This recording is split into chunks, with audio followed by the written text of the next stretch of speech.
খুব ইজি একটা রেসিপি, সবাই আমরা এই রেসিপিতে অভ্যস্ত।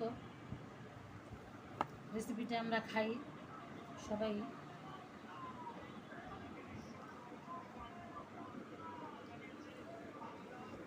কিন্তু আমরা খাই রোজার মাসে, কিন্তু কেন জানি ওটা একটু সাউন্ড কমাও।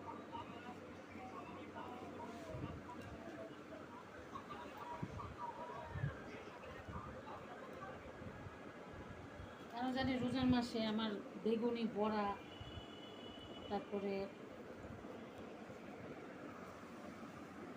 আলুর চপ খেতে ইচ্ছে করে না। রোজা চলে গেলে খেতে ইচ্ছে করে। রোজার মাসে উল্টা পাল্টা একটা খাবারও খেতে ইচ্ছে করে না, কারণ এমনি মুখে রুচি থাকে না। তারপরে এসব ভাজা পোড়া রোজার মাসে আমি একদমই খেতে পারি না, আমার সমস্যা হয়। এর জন্য আমি ইফতারি বেশি একটা বানাই না। আমি ইফতার করি ভাত দিয়ে, ঝামেলা শেষ করি।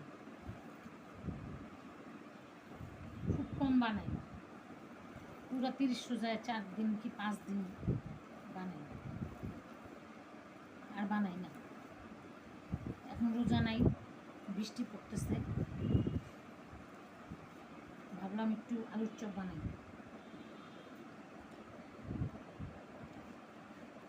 এখানে টোস্টের গুঁড়া, টোস্ট বিস্কুট,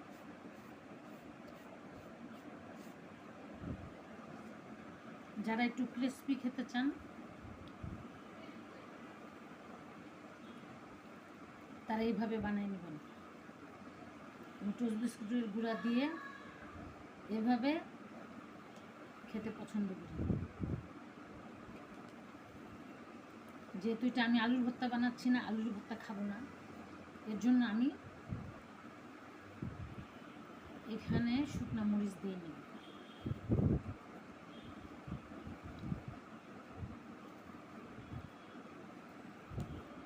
হয়ে গেল আমার আলু মাখা।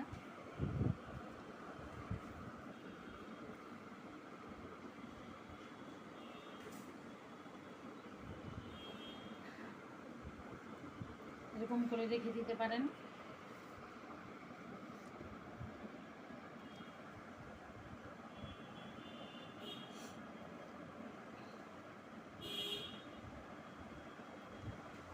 এরকম করে ফ্রোজেনও করে রেখে দিতে পারেন, যখন মন চাবে তখন শুধু ভেজে নেবেন। আর যেহেতু আমি এখানে টোস্ট বিস্কুট দিয়েছি, সেহেতু আমার এটা আলুর চপটা একটু ক্রিস্পি অন্য ধরনের লাগবে, সস দিয়ে খেতে খুব ভালো লাগবে।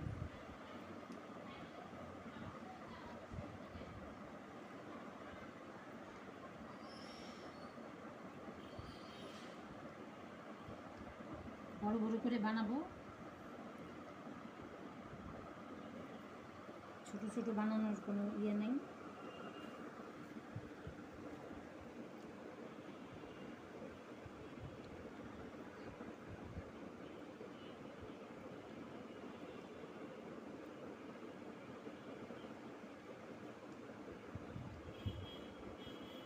এখানে আমি চালের গুঁড়া নিয়েছি, আমার বেসন নেই। চালের গুঁড়া, হলুদ মরিচের গুঁড়া আর স্বাদ মতো লবণ, এটা আমি মাখিয়ে নিচ্ছি।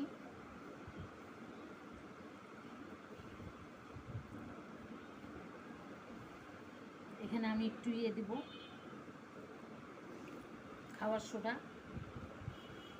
একটু যাতে ফুলে এর জন্য দিব। আপনারাও দেখবেন কেমন মজা হয়, কেমন টেস্টি হয়, এভাবে রেসিপিটা শেয়ার করবেন।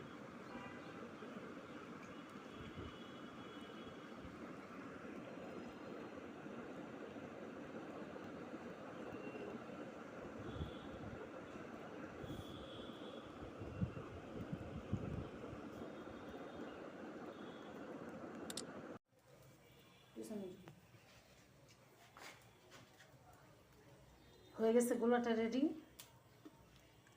এখানে আমি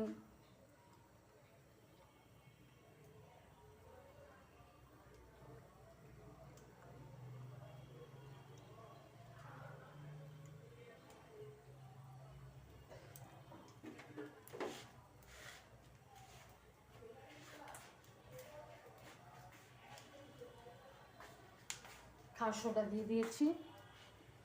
এখন আমি তেলে ছেড়ে দিচ্ছি। তেল মিডিয়াম আঁচে আছে।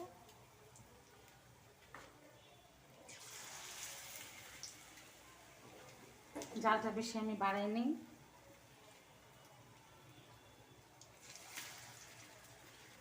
বাড়াইলে পুড়ে যাবে, ভিতরটা হবে না, ক্রিসপি হবে না।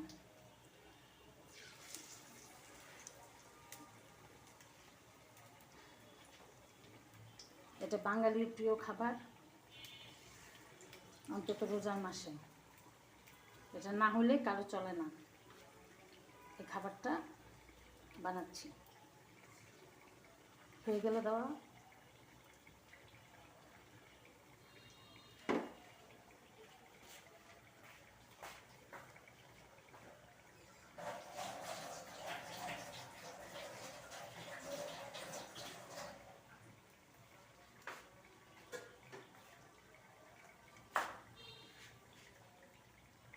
এবার চুলাটা আমি আর একটু বাড়াই দিলাম। তেল গরম হয়ে গেছে।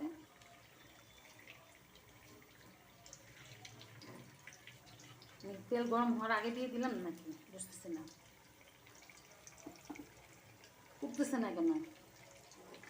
না উঠতেছে।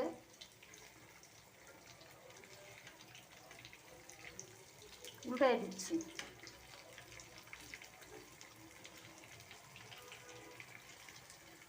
একটা খুলে গেছে।